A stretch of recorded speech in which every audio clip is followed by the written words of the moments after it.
Quiero invitarle que abra en su Biblia, primer libro de Samuel. Gracias, hermano. Dice así. Ustedes bien saben la historia de Ana y de Elcana, ¿cierto? De los padres del profeta Samuel. Y este pasaje es muy especial porque nos habla acerca de fortalecernos en el Señor, de no angustiarnos en los tiempos de angustia o en una aparente vida donde por alguna razón, como en el caso de Ana, piensa que jamás podrá cambiar las circunstancias de su situación. Ella pensaba que para siempre sería una mujer estéril, pero cuando un hombre como Elcana y una mujer como Ana están sometidos a Dios, tienen la plena confianza que en algún momento de sus vidas Dios va a actuar a favor de ellos. Y dice de esta manera: y tenía 2 mujeres. Aquí en las Escrituras nos muestra que este hombre tenía 2 mujeres porque los judíos entraron a la tierra de Canaán y dice la Escritura que Dios les dio las leyes a Moisés. Moisés tuvo el trabajo de sacarlos de la esclavitud y él y su trabajo llegaría hasta allí, hasta sacarlos de la esclavitud, no más. El trabajo de Josué era entrarlos a la tierra prometida. Pasado ese tiempo, muerto Josué, se entra al tiempo de los jueces. En el tiempo de los jueces, la vida espiritual del pueblo de Dios era así, en altibajos. Habían líderes que se levantaban y comenzaban a guardar la palabra y volvían a ser libres y venían estos líderes e impulsaban al pueblo de Dios a volverse a Dios. Pero habían momentos en los cuales escaseaban esa clase de líderes. Entonces el pueblo perdía otra vez su relación con Dios. Por esa causa comenzaron a crear leyes como estas que podían permitir que un hombre tuviese otra mujer. O sea, venían con las leyes del pasado, con las normas del pasado, de la esclavitud. Y dice la Escritura que esto hacía que el pueblo se perdiera.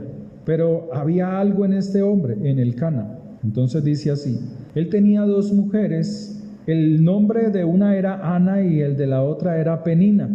Y todos los años aquel varón subía de su ciudad para adorar y para ofrecer sacrificios a Jehová. ¿Cada cuánto subía? Cada vez que se celebraba una fiesta de los hebreos. Nosotros debemos de conocer las fiestas de Dios. ¿Para qué son? Porque en ellas nos manifiesta los movimientos que Dios va a hacer, ¿sí? Entonces, ¿qué movimiento hizo Dios en la Pascua? ¿Qué clase de movimiento? Nos hizo sacrificar un cordero para traer libertad. Eso es un movimiento de Dios. Entonces Él dice: hagan esto para que obtengan esto, ¿sí? Entonces, están esclavos y dice: para salir de la esclavitud sacrifiquen lo que ustedes más aman. ¿Se acuerdan? Que leíamos que se sentaban en las ollas de carne, porque cuando un pueblo es esclavo, ¿qué es lo que más ama? La comida, ¿sí o no? Entonces le dice: sacrifiquen un cordero y la sangre del cordero la pintan en los dinteles y en los marcos de las puertas, para cuando yo mande, el ángel de la muerte huye, se quita de ahí, se va de ahí, y ustedes puedan ver mi poder, que en sus primogénitos no hay muerte, mas en los de ellos sí, y esto traerá libertad a vuestras vidas. Y así sucedió. Entonces, esos son las fiestas de Dios, la Pascua o el Pesaj, en la cual vino el verdadero cordero, fue puesto en la viga de ejecución, y allí, a través de su muerte, del derramamiento de su sangre, ¿qué hizo en nosotros? ¿Qué nos dio? Libertad, ser libres para poder entrar en salvación, ¿sí? Eso es lo que Él ha hecho en nosotros. Esos son los movimientos que Dios hace. Otro movimiento es lo que usted conoce como la fiesta del Pentecostés, ¿sí? Donde Pasados 50 días después de la resurrección del Señor, el Señor resucita y al siguiente día se comienzan a contar 50 días. ¿Se acuerda que Él caminó 40 días después de resucitado? Y Él les dijo, reúnanse, suban y esperen allí la promesa. Entonces estuvieron 10 días buscando al Señor en oración y escudriñando las Escrituras. No solamente era oración, sino dice que escudriñaban las Escrituras, Hechos de los Apóstoles. Y de repente vino sobre ellos como un viento recio que cayó sobre ellos y vinieron lenguas como de fuego. Entonces, ¿qué movimiento es ese? Esa es la promesa que Dios les había dado desde el tiempo pasado. Cuando ellos salen de Egipto, el Señor los lleva al monte Sinaí y en el monte Sinaí les entrega las tablas de la ley, 50 días después. Qué curioso, ¿no? Esas leyes que estaban escritas en las tablas de piedra no las pudieron guardar en sus corazones. Entonces, ¿qué dice Dios? Él dice que en un futuro Él colocará su ley, sus palabras, no en tablas de piedra como el corazón de ellos, sino en tablas de carne. Su ley estará en el corazón de hombres dispuestos. Pero necesitan algo para que la palabra de Dios sea guardada en la mente y en el corazón de todo ser humano. Y eso es que descienda el Espíritu de Dios sobre cada persona. Entonces allí vienen los 50 días y al 50 viene el Espíritu de Dios, la promesa, y coloca lo que estaban estudiando, la palabra de Dios, los profetas, los salmos, y el Espíritu de Dios coloca esa palabra ¿en dónde? En la mente y en el corazón de esas 120 personas que estaban allí. Y cuando el Espíritu de Dios coloca eso en ellos, ellos comienzan a hablar en otras lenguas, en otros idiomas que lo entienden los que están afuera. ¿Quiénes estaban afuera? Había gente de todas partes, ojo, que venían a celebrar la fiesta de Pentecostés, la fiesta de Shavuot. Entonces ellos oyen las grandezas de Dios porque los discípulos, los 120, están dentro de esa casa alabando el nombre del Señor, o sea, hablando las grandezas del Señor. Por eso les decía, grito de júbilo no es decir grito de júbilo es expresar lo que Dios ha hecho en mí, en un grito de alabanza, ¿sí? Entonces ellos oían de las grandezas de Dios y decían, ¿y estos de dónde hablan tantas maravillas? ¿Cómo así?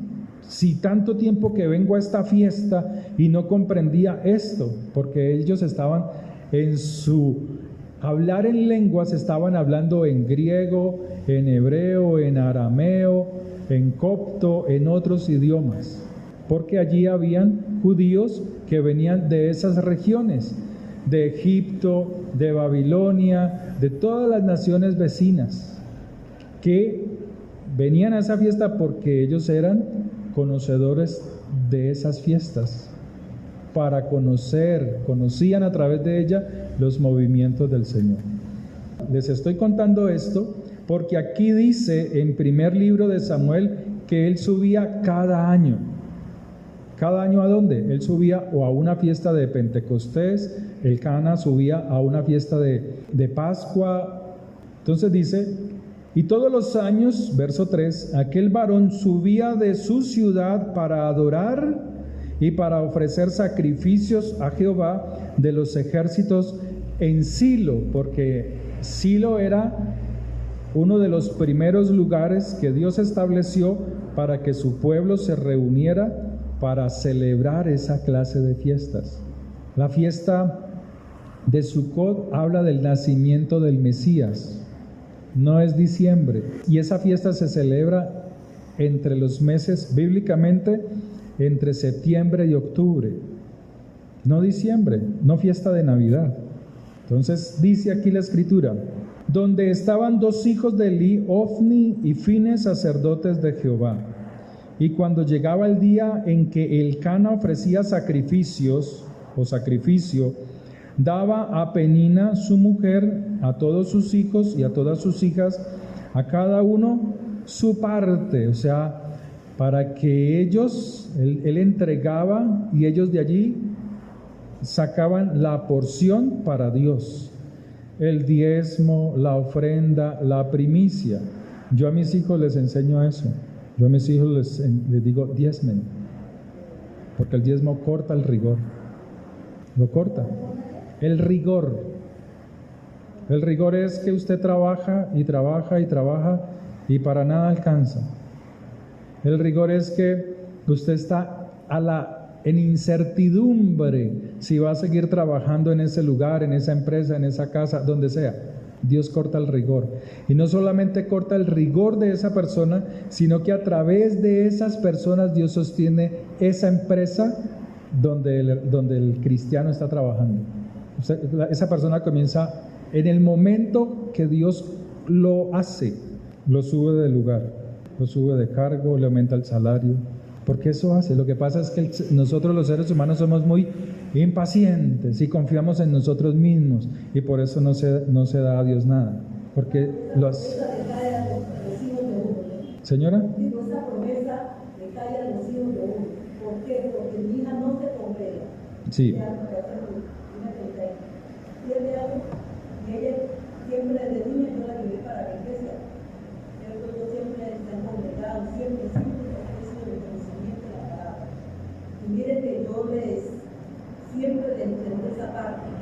Y ellos donde están, esa niña manda la primicia. Ella manda la primicia de su primer día de trabajo, ella lo manda de allá y lo manda para la iglesia, para el pastor. Dice, mamá, entregue la primicia. Y le digo, hermano, que esa niña, la gloria para el Señor, donde te digo, hermano, que debemos de creerle al Señor esa parte del mundo, hermano, que lo dice el testimonio para la iglesia y para cada uno de nosotros. De que ella vive ella trabaja en una casa, desde que llegó hace 3 años. La muchacha, la dueña del negocio, es lesbiana, tiene marido. El marido es un primo hermano. Ahora se trajo la amante de ella. Sí, está en desorden. Sí, un desorden. Pero mire que tanto en la promesa del Señor y la misericordia, que el Señor ha guardado a esa niña rectamente con su principio y nadie se ha pasado con ella. Y está la bendición del trabajo. Amén. Sí, porque nosotros los cristianos trabajan en lugares seculares. Sí, no podemos decir, yo quiero trabajar.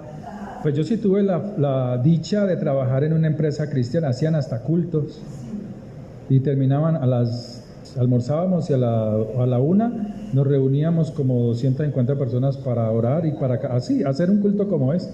Eso es algo lindo y está la empresa allí, pero pues sí. Entonces lo que usted dice es correcto. Entonces aquí la escritura nos dice que él hacía eso con sus hijos, o sea, los instruía en esto. O sea, que Elcana no era un hombre escaso, ¿sí?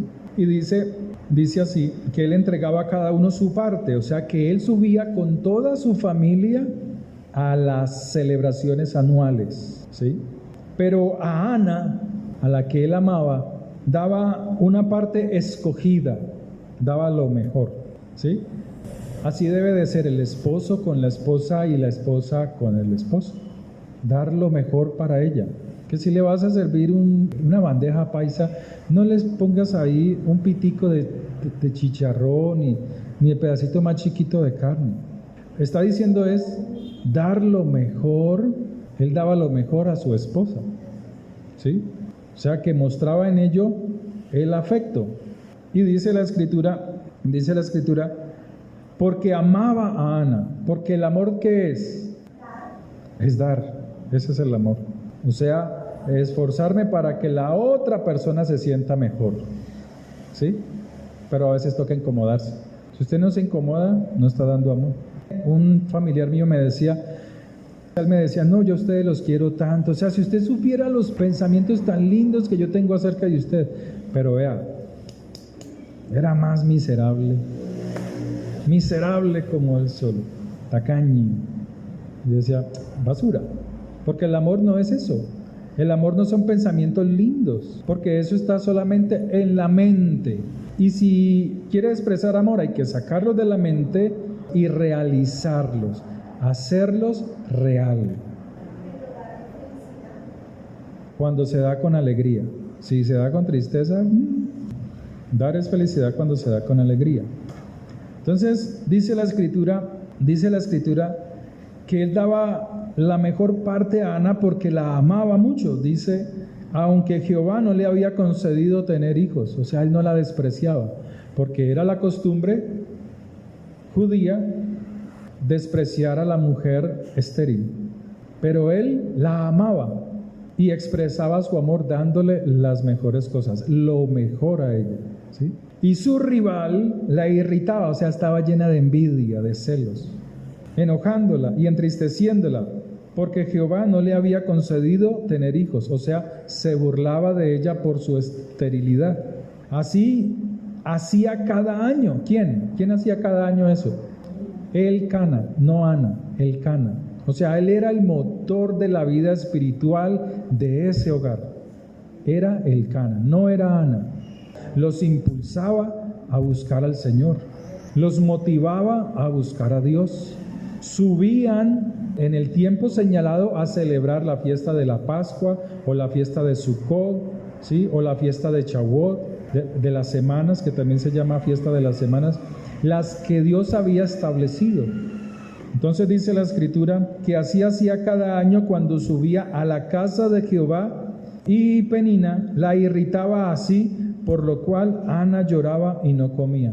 O sea, que mientras Elcana motivaba a su familia para buscar a Dios, Penina cada año hacía lo mismo, irritaba a Ana, le hacía ver su condición miserable.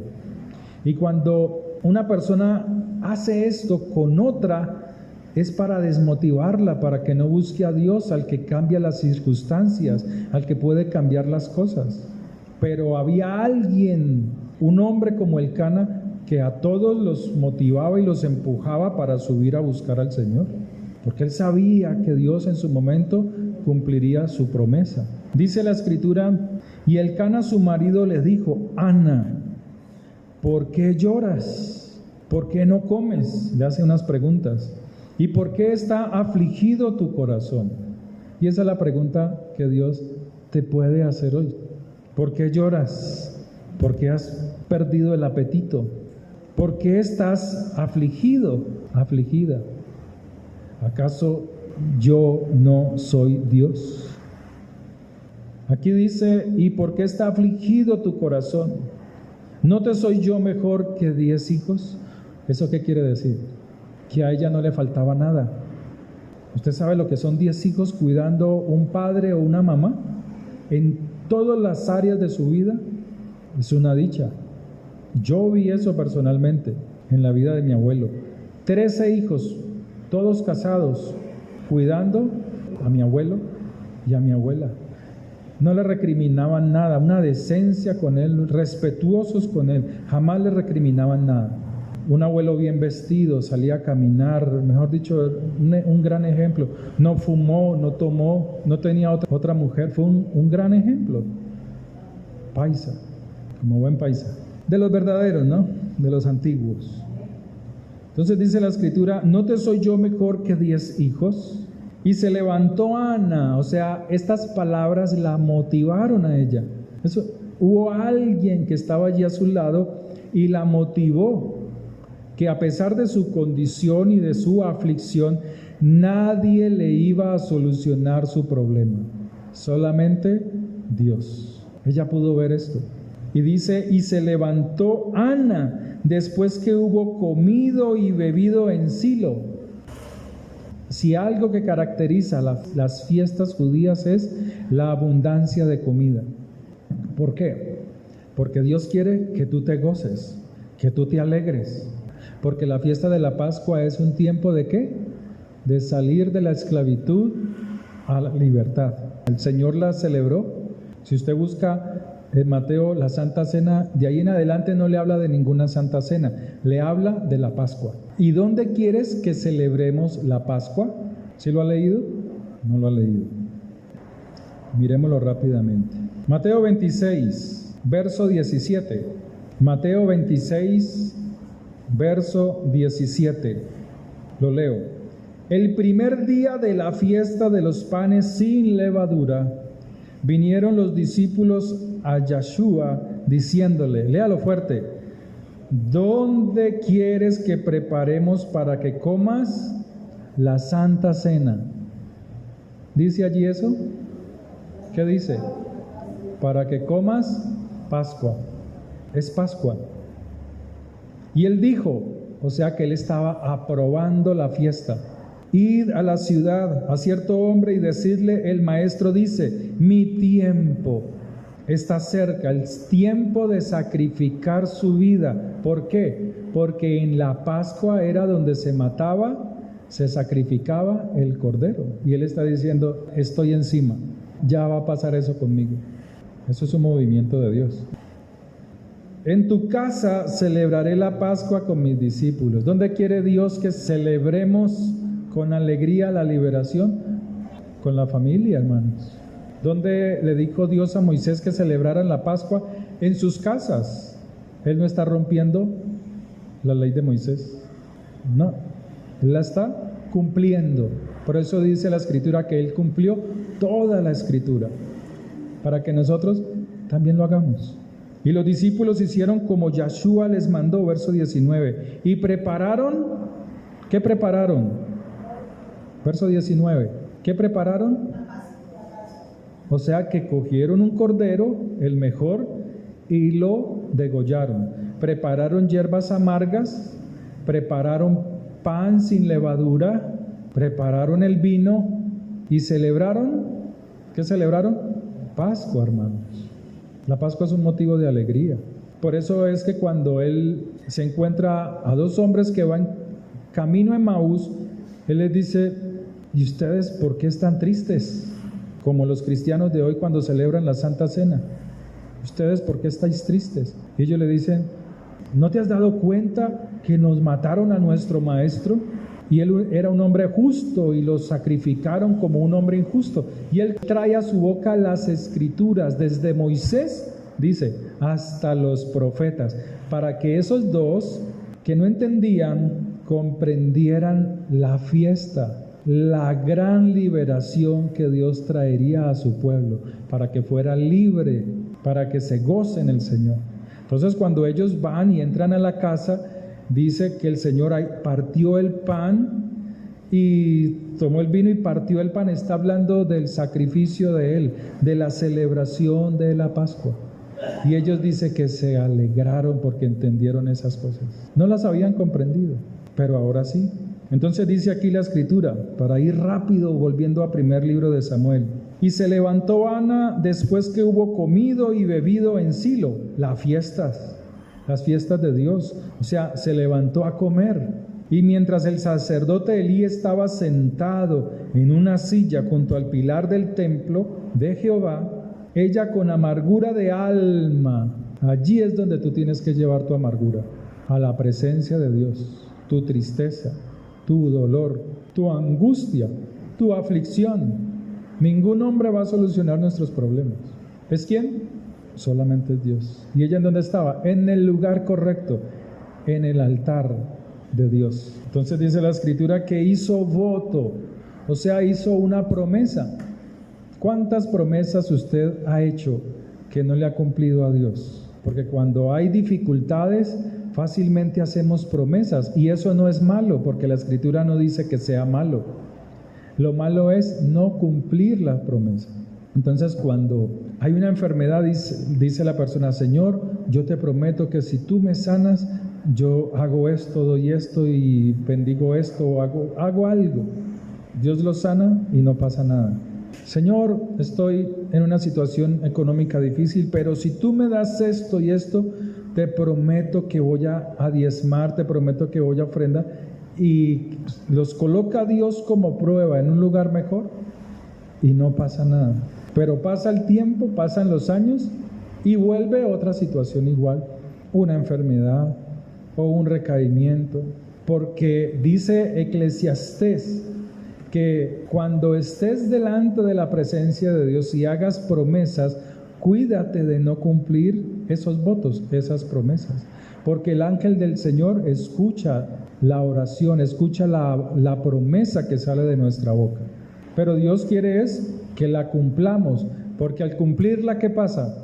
Al cumplir nuestra promesa, hace que Dios haga algo más por nosotros. Por eso Dios nos dice que nosotros demos, porque al nosotros dar, hace que Dios nos bendiga mucho más. Eso es así funciona Dios, así funciona su reino.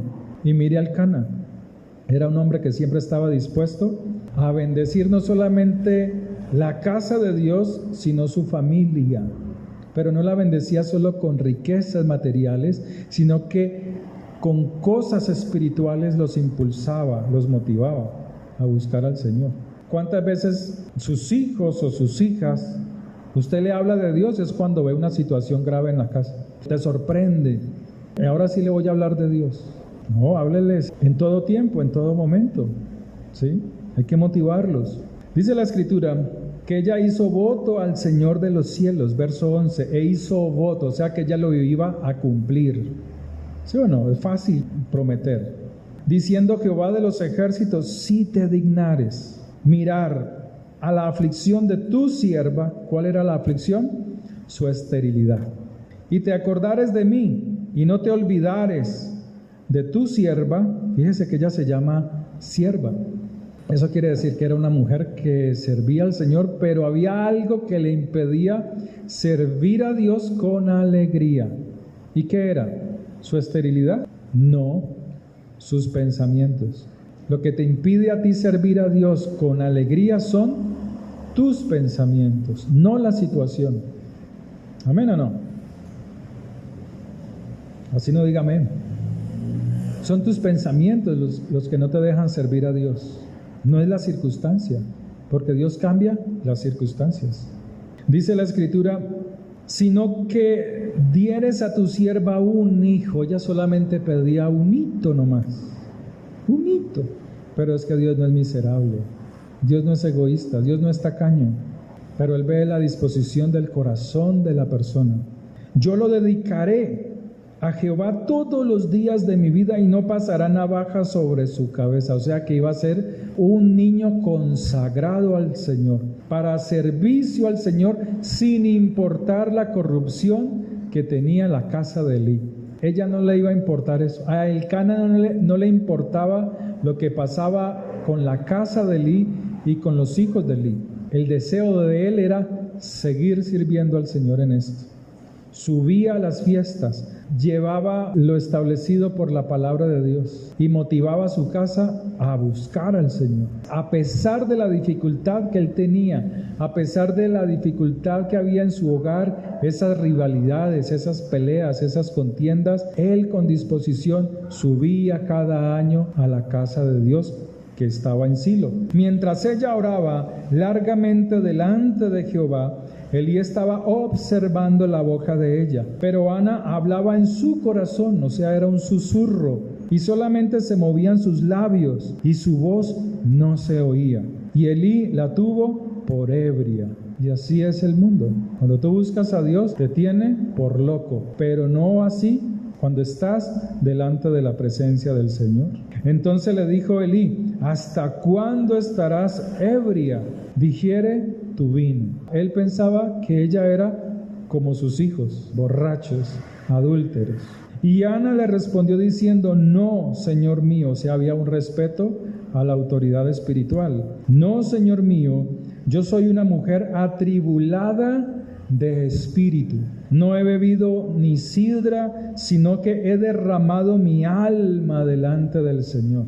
Cuando derramas tu alma delante del Señor, el que está cerca de ti hasta se da cuenta. Y no importa si juzga bien o mal, no importa, allí estás, es delante del Señor. No tengas a tu sierva por mujer impía, porque por la magnitud de mis congojas, o sea, a ella le preocupaba aún los pensamientos de los demás. Se dejaba afectar de todo lo que le decían y se desmotivaba porque su mente estaba llena de aflicciones. Por eso no comía.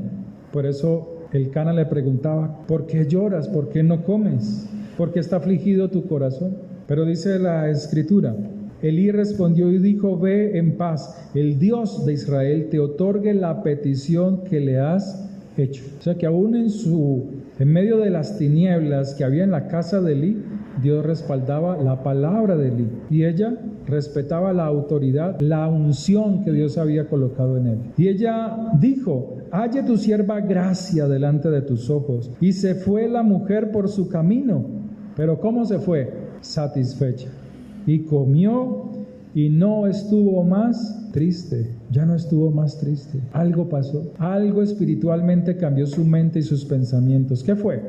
Estas palabras, las palabras de su esposo que la motivó, que la hizo reflexionar para que comiera, para que no estuviera más triste, para que dejara de llorar. La motivó las palabras de Elí. O sea, necesitamos palabras a nuestros hijos, a nuestra esposa, a nuestro esposo, que transforme su mente y su corazón, que les motive a buscar de Dios, a fortalecerse en el Señor, que tenga un corazón dispuesto para buscar, orar, clamar a Dios. Son tus pensamientos los que no te dejan tener una confianza plena en el Señor. Son tus pensamientos los que te hacen ser egoísta con el reino de Dios. Son tus pensamientos los que no te dejan expresar la grandeza de Dios en tiempo de aflicción. Dice la Escritura, verso 19, y levantándose de mañana, o sea, se levantaron ya porque las fiestas habían terminado. Y levantándose de mañana, adoraron delante de Jehová y volvieron y fueron a su casa en Ramá. O sea, cuando terminan las fiestas, el día final de las fiestas, se puede decir que es el día más alegre, porque la gente no quiere que se acabe. ¿Se acuerdan ahora?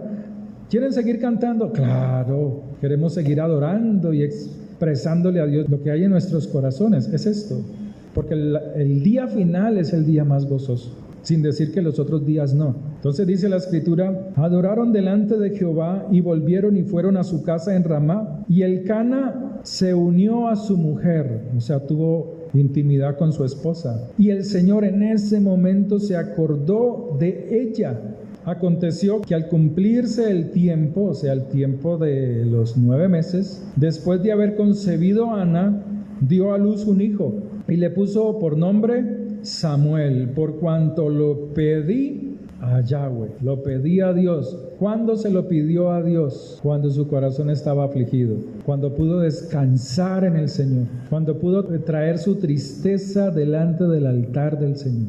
Allí se lo pidió a Dios. Después subió el varón Elcana con toda su familia, otra vez, el año siguiente. Subió otra vez con toda su familia para ofrecer a Jehová el sacrificio acostumbrado y su voto. Pero Ana no subió, sino dijo a su marido, yo no subiré hasta que el niño sea destetado, para que lo lleve y sea presentado delante de Jehová y se quede allá para siempre. Y así pasa. Cuando Dios provee las cosas después de un tiempo de aflicción, viene una cierta duda para cumplir las promesas. Y a ella le pasó igual. Le dijo, no, si lo subo, ya tiene que quedarse allá. ¿Sí? Su corazón no estaba dispuesto a entregarlo todavía. Y así sucede.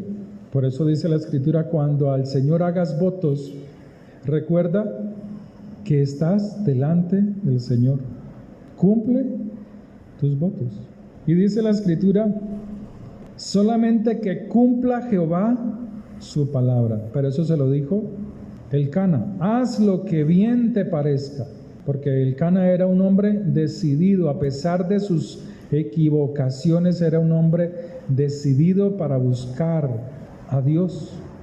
Quédate hasta que lo destete. Solamente, él le recuerda esto, solamente que cumpla Jehová su palabra. Y se quedó la mujer y crió a su hijo hasta que lo destetó. Más o menos unos 7 años, 6, 7 años. Después que lo hubo destetado, lo llevó consigo con 3 becerros, un efa de harina y una vasija de vino. Y lo trajo a la casa de Jehová en Silo. Y el niño era pequeño. Y matando el becerro, trajeron el niño a Elí. Y ella dijo: oh Señor, Señor mío, hace una exclamación, vive tu alma, Señor mío, yo soy aquella mujer que estuvo aquí junto a ti, adorando a Jehová. O sea que cuando ella estaba orando, Elí estaba allí sentado. Por eso ella dice estas palabras: por este niño oraba. O sea que si hay mujeres estériles y casadas, pues ora por tu hijo. ¿Sí o no? Pues aquí nos está enseñando la Escritura. Aquí nos enseña la Escritura a orar por nuestros hijos, aunque todavía no estén en el vientre de la madre. Aquí nos lo enseña la Escritura. Por eso dice David: mi embrión vieron tus ojos, porque nosotros estábamos en el pensamiento de Dios, con un propósito en esta tierra. ¿Por qué nos desanimamos? No hay razón alguna para hacerlo. Tenemos a un Dios grande y poderoso. ¿Qué importan las circunstancias? Eso es del mundo. Pero nosotros tenemos que fortalecernos en el Señor. Por este niño oraba, y Jehová me dio lo que le pedí. Yo pues lo dedico también a Jehová todos los días que viva será de Jehová. Y adoró allí al Señor. Y luego Ana hace un canto a Dios y se alegra en el Señor. Y luego aparece en esta historia la forma en que Dios llama a Samuel, al hijo de Ana. Y luego este libro de Primero de Samuel nos cuenta las grandezas, la manifestación de Dios en el hijo de Ana, en Samuel. Entonces Dios nos habla en este pasaje que sin importar las circunstancias, sin importar los problemas, Dios en su momento, en el momento preciso, da respuesta a nuestras situaciones. El Señor te dice de esta manera: estad quietos y conoced que yo soy Dios. ¿Sabe dónde se quedó quieta Ana? En la presencia de Dios. Allí ella pudo quedarse quieta. Ya su mente y sus pensamientos no la afectaban, porque estaba en la presencia de Dios. Es allí en la presencia de Dios, cuando llevamos nuestras oraciones, a pesar de la aflicción, delante de la presencia de Dios, es allí cuando dejamos que Dios comience a actuar. Es cuando le entregamos a Dios nuestras dificultades para que Él haga su obra en nosotros. Y el consejo que Él nos da es este: estad quietos y conoced que yo soy Dios. Seré exaltado entre las naciones, enaltecido seré en la tierra. Amén. Para finalizar, nos dice Segundo de Crónicas 20:17: no habrá para que peleéis vosotros en este caso. Paraos, estad quietos, ved la salvación de Jehová con vosotros, oh Judá y Jerusalén. No temáis ni desmayéis. Salid mañana contra ellos, porque Jehová estará con vosotros. Este es el rey Josafat. Cuando le trajeron la mala noticia de que iba a ser invadido, contra ti viene una gran multitud del otro lado del mar y de Siria, y he aquí están en Hasezón Tamar, que es en Gadí.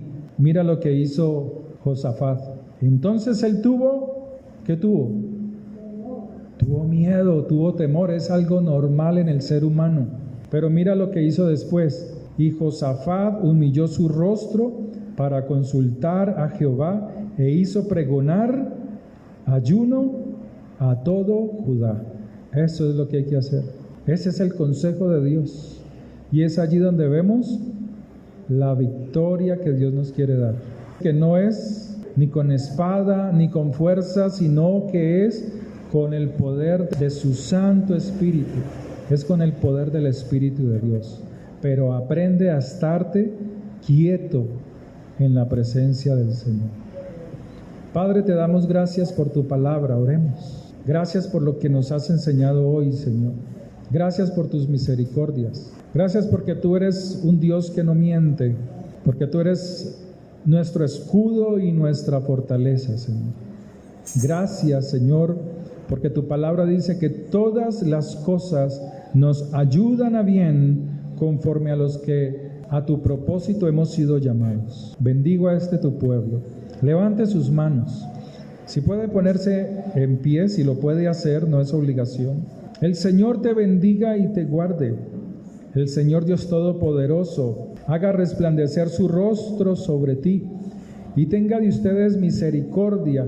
El Señor alce sobre ustedes su rostro y ponga en ustedes paz. Que la bendición del Dios Todopoderoso sea en sus vidas, prosperándoles, rompiendo todo yugo, todo temor, toda palabra de maldición en este pueblo tuyo, Señor. Que sean bendecidos y yo los bendigo en tu nombre santo, que sean prosperados en tu nombre. Bendice este trabajo, este ministerio, esta labor de predicar tu palabra, esta labor, Señor, de traer pastos frescos a tu pueblo, a tus ovejas, en el nombre de Cristo Jesús. Amén y amén. Que el Señor les bendiga, que el Señor les prospere grandemente.